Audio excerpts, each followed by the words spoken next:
ശംശയായിരിക്കട്ടെ. എൻ്റെ പേര് കൊച്ചുറാണി, തൊടുപുഴയിൽ നിന്നാണ് ഞാൻ വരുന്നത്. എൻ്റെ നിയോഗം, എൻ്റെ മകന് പുറത്തേക്ക് പോകാനായിട്ട് ഭയങ്കര തടസ്സമായിരുന്നു. അച്ഛനെ വന്ന് പല പ്രാവശ്യം കണ്ടു, അച്ഛൻ പ്രാർത്ഥിച്ചു, വിളിച്ചു പറഞ്ഞു അച്ഛൻ പ്രാർത്ഥിക്കാമെന്ന് പറഞ്ഞു. അവൻ്റെ ഇൻ്റർവ്യൂ കഴിഞ്ഞിട്ടും അവന് പുറത്തേക്ക് പോകാൻ പറ്റുന്നില്ല. ഇന്ന് ഞാൻ എന്നെ എന്നാലും വേണ്ടില്ലെന്ന് ഓർത്ത് ഇന്ന് ഞാൻ അച്ഛനെ കാണാൻ രാവിലെ അവിടുന്ന് പോന്നു. അപ്പോഴും കൊച്ചിന് ഭയങ്കര വിഷമമാണ്, നടക്കുന്നില്ല.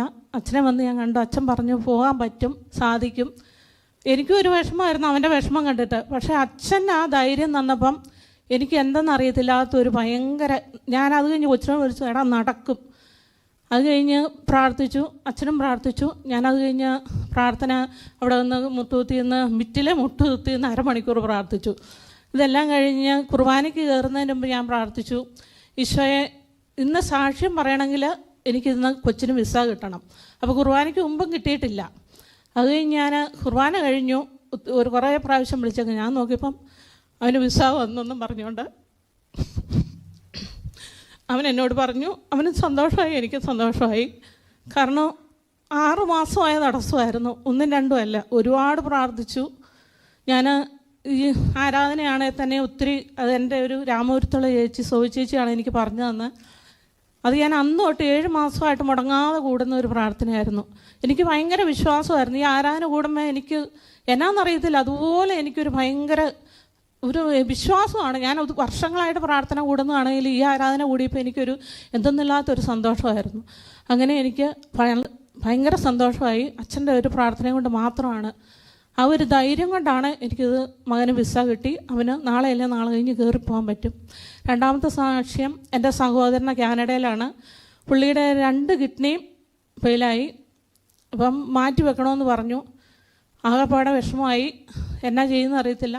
എന്നെ വിളിച്ചു. ഞാൻ അന്നേരം പിറ്റേൻ്റെ ഇവിടെ അച്ഛനെ കാണാൻ വന്നു. അച്ഛനോട് പ്രാർത്ഥനാ സഹായം ആവശ്യപ്പെട്ടു. അച്ഛൻ പറഞ്ഞു ഓക്കെ ആയിക്കോളൂ എന്ന് പറഞ്ഞു. ഒരു 6-7 ദിവസം കഴിഞ്ഞപ്പോഴത്തേനും പുള്ളി വിളിച്ചു. കാരണം 12 ദിവസം വെള്ളം പോലും ഇല്ലാതെ ബ്ലഡ് കയറ്റിക്കുക ഇറക്കുക അങ്ങനെയായിരുന്നു. എന്നായാലും 6 ദിവസം കഴിഞ്ഞപ്പോഴത്തേനും ഡോക്ടർ പറഞ്ഞു എന്തോ ഒരു അത്ഭുതം നടന്നിട്ടുണ്ടെന്ന് പറഞ്ഞു. അപ്പോൾ അച്ഛൻ പറഞ്ഞ് സാക്ഷ്യം പറഞ്ഞേക്കാന്ന് ഞാൻ അച്ഛനോടൊന്ന് പറഞ്ഞായിരുന്നു. 6 ദിവസം കഴിഞ്ഞപ്പോഴത്തേനും എന്നാ സംഭവിച്ചതെന്ന്, എങ്ങനെയോ എന്തോ ഒരു അത്ഭുതം, 2 കിഡ്നി ഓക്കെ ആയി. 23ാമത്തെ ദിവസം പുള്ളി ആശുപത്രിയിൽ നിന്ന് ഡിസ്ചാർജായി. അത് ഡോക്ടർക്ക് പോലും അത്ഭുതം എന്നാന്ന്. ഒരൊറ്റ ഇതാണ്, ഈ ആരാധനയെ ഞാൻ സമർപ്പിച്ച് പ്രാർത്ഥിച്ചുകൊണ്ട് മാത്രമാണ്. പിന്നെ എനിക്ക് അച്ഛനാ തരുന്ന ഒരു ബലം, അച്ഛൻ്റെ ആ പ്രാർത്ഥനാ ശക്തി പറയാൻ പറ്റിയല്ല. അത്രയും ഒരു എനിക്ക് എന്നാന്നുള്ളത് പറയാൻ പറ്റില്ല, അതുപോലെ എനിക്കൊരു വിശ്വാസമാണ്. അങ്ങനെ പുള്ളിക്കും ഓക്കെ ആയി, ഒരു കുഴപ്പമില്ല. ഇപ്പം പുള്ളി ഈ ആരാധന ഇടയ്ക്ക് കൂടുന്നുണ്ട്, സമയം കിട്ടുമ്പോഴൊക്കെ പുള്ളി കൂടും. പിന്നെ 3ാമത്തെ സാക്ഷി, എൻ്റെ മകള്, അവൾക്ക് PGക്ക് പഠിക്കുകയാണ്. അവൾക്ക് പരീക്ഷ എക്സാം ആയപ്പം ഭയങ്കര പനിയും അസ്വസ്ഥതയായിരുന്നു. ഞാൻ പ്രത്യേകം പ്രാർത്ഥിച്ചു. അതിൻ്റെ ഫലമായിട്ട് അവൾക്ക് നല്ല വിജയം കിട്ടി.